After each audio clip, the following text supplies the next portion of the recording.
how to fit the Vento composite fence panel. First thing you'll need to make sure is that you have a square bit number 2 driver as shown for your screw gun. You then need to make sure you've got 16 boards and 3 rails for a 6-foot fence panel.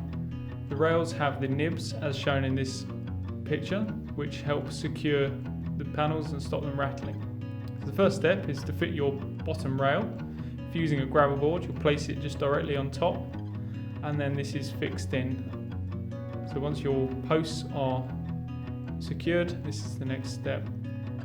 The gravel board can be fixed through from the base of the rail using one of the spare screws to hold it in line with the rail. The screws are a colour matched self-drilling panhead screw. So the next step is to place the middle rail directly on top of the base rail. This is not fixed, this is just placed. We'll then position our edge boards, so the far edge boards, and that goes through the middle rail and through into the base rail so that it's held.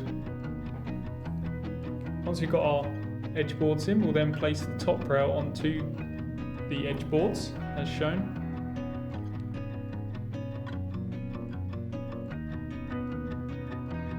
And this can then be fixed using the screws. So you'll align it with the top of the fence and your desired end position and secure through.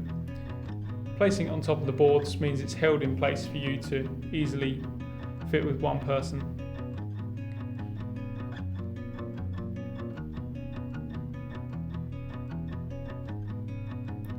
Next step is to place our boards in. You can see here the placing through the middle and base rail, and then bend the board and locate it up into the top rail.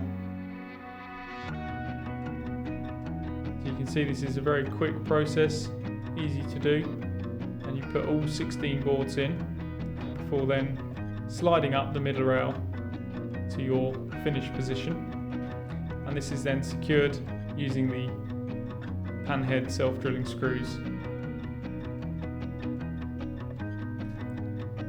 This completes your fence build. You can also use the cover strips on the rear of the post with the same screws, just using the panhead screws. They'll sink into the bung and the cover strip can then be applied to finish the fence.